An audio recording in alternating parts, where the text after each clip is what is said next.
So 2014, my dad said, I'm trading the car in. I'm going to get an Insignia.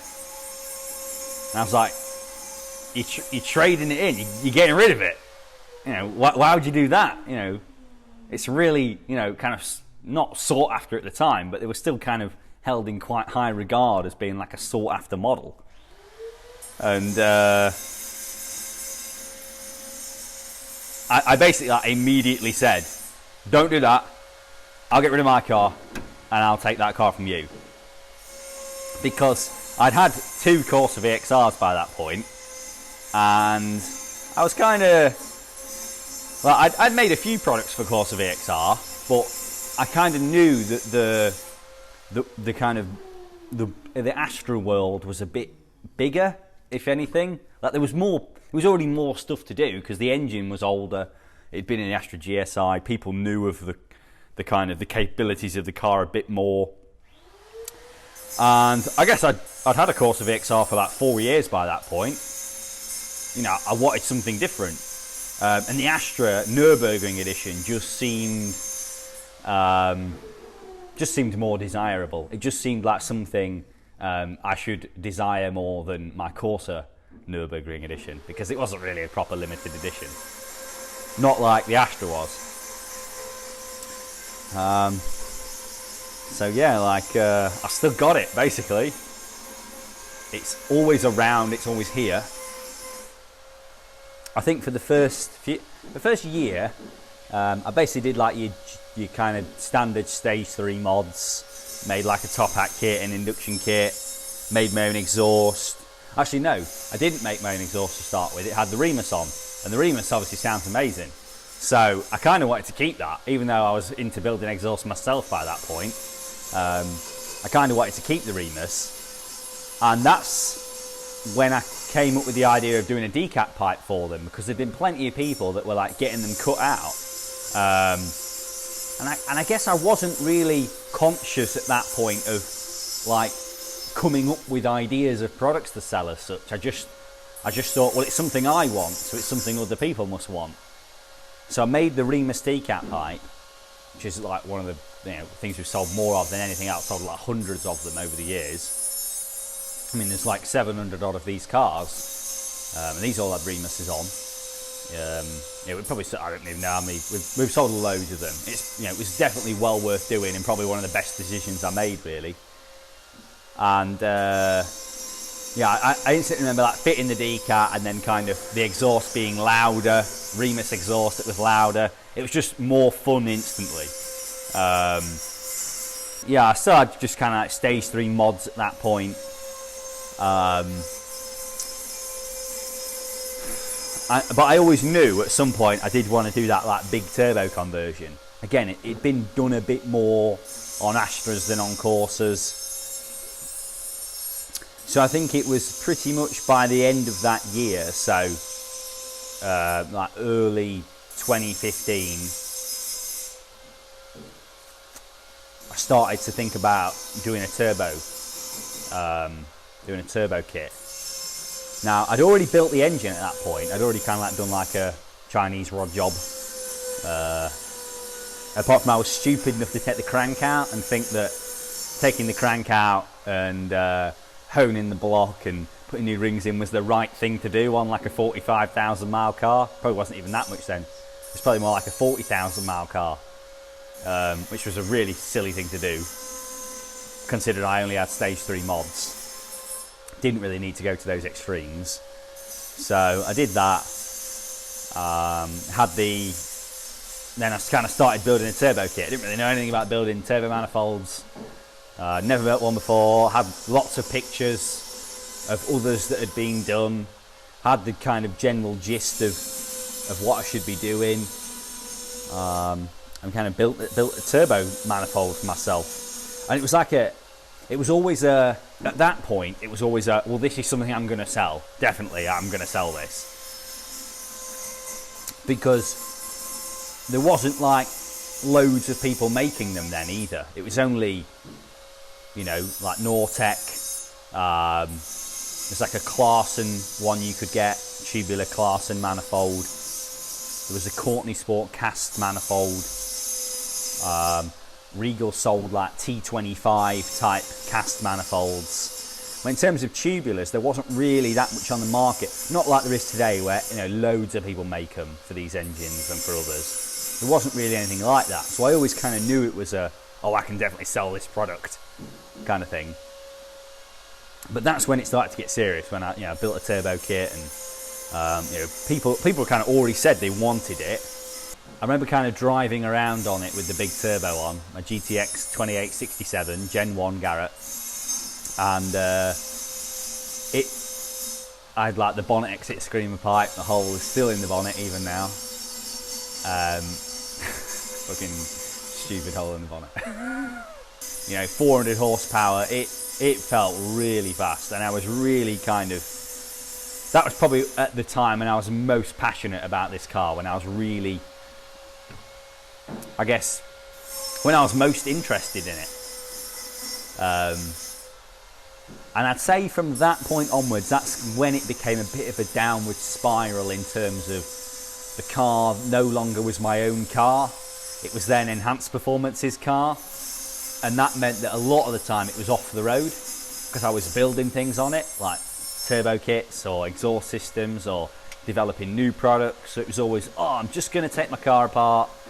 I'll have it back on the road again on the weekend. And it never really happened, because I got busier. I started selling more parts. It was just, it was just a downward spiral from that point, really. It just never ended up back on the road, and it almost became like a bit of a joke to others. Like Warren jokes about it, others have joked about it, and I've kind of now got to the point where I'm not really bothered anymore. I always really love the wheels. I've never really been like a wheels person, or a suspension or anything like that person, but I think like nice wheels. I mean, TD 1.2s, every man and his dog has had those on an Astra VXR. But they were the wheel to have at that time. Everybody always wanted 18s. I wanted 17s because that's what the touring cars ran. And I wanted higher profile tyres because they were cheaper for track day tyres. And I was doing track days, kind of like 2015 era. So yeah, the wheels are definitely still, even now, the thing I like about the car the most when I see it when it's clean.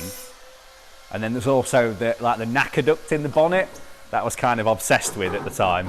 I've got to put a knacker duct in it. It obviously doesn't really do anything, and technically it's mounted the wrong way around. But I wanted to use it as like an air inlet rather than a Ferrari F40 style air outlet. But yeah, like everything that Enhance sells pretty much has been developed on this car. Top pack kit, induction kit, all the turbo kits, oil coolers, braces, harness bar, catch tank, breather tank. It has kind of been sacrificed for the business, which is what I was always happy to do. There was times when I was, I just really like a fast car to be able to go drive around in. I'd like my kind of cool, clean car to have fun in on the weekend. But yeah, like this car's always here. Like it's always in stories, and it's always kind of in the background on Facebook or Instagram posts. That's because it's my car. It's always here. I don't think I'll ever get it back on the road to drive myself. The plan is to, I've got like one more product to do on it, that I'm kind of holding it back for, and then I don't really see us developing that many more Astra products, or if we do, there's always other cars we can use. We can use customer cars or Justin's car. There's not really any need for me to have this around anymore, so it takes up workshop space. It gets filthy. It's always filthy. Somebody could definitely bring it back to its former glory. There's a lot of mods on this car. It's like a fully built engine. Everything's solid mounted. KW coilovers. I'll probably strip a lot of those mods off, but it's definitely done its job in terms of helping getting the business to where it is. But it's definitely time to move on. It has been for a while, I guess. Like for the first ever PVS we did in 2015, like I literally, the car, that's when the car still had a roll cage in it, bolt-in roll cage and bucket seats. I literally loaded the car up with products to take. Like Fiona's car, Fiona's Suzuki Swift had like all the boxes of silicone and stuff like that in it. And then this car had like the tent, loads of exhaust stuff, braces. It was like proper weighed down, like the tyres were rubbing on the wheel arches. Like I used it like as a demo car and like a van, you know, I was using it to transport, you know, stuff to a showing because I didn't really have another vehicle at the time. I definitely am still like very fond of a Mark V Astra because I've kind of grown up around Vauxhalls and so yeah, I guess I felt like I wanted to build like a touring car, road inspired touring car. Like track cars, building a track car is what's like popular thing to do now, or build a time attack car as people say, whatever a time attack car is. But yeah, like build a kind of track inspired car. That was always like what I wanted to do from day one. I wasn't really bothered about having like loads of power, other than I really wanted to build a tubular manifold because, you know, they look cool and they do the job of, you know, adapting a big Garrett turbo onto, you know, the Z20 engine.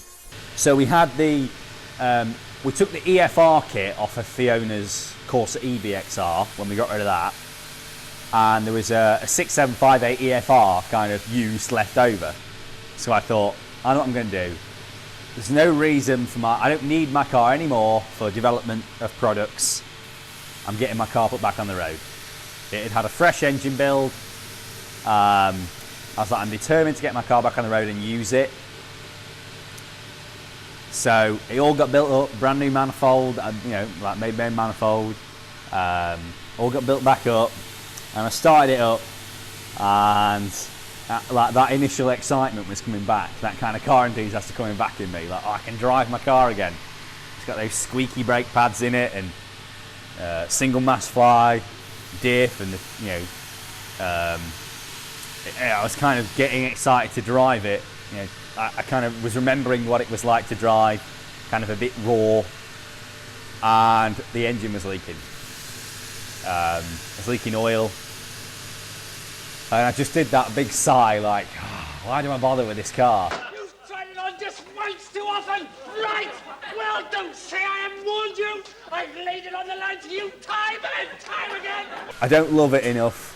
I'm not enough into this car to give myself these headaches. I'm like, kind of brand new engine build, it's leaking. That's what happens when you try and do things on the cheap, on your own, you know. The engine, I'd done it like a couple of years ago and it had just sat since in the car. And yeah, so the engine was leaking and I basically just threw the towel in and thought, yeah, that's it. I'm not bothering with this car anymore.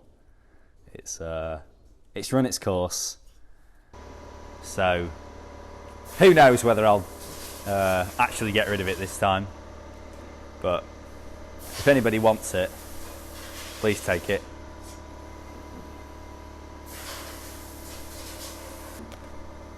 Thanks for watching. If you like this video, please subscribe, give us a thumbs up and leave a comment.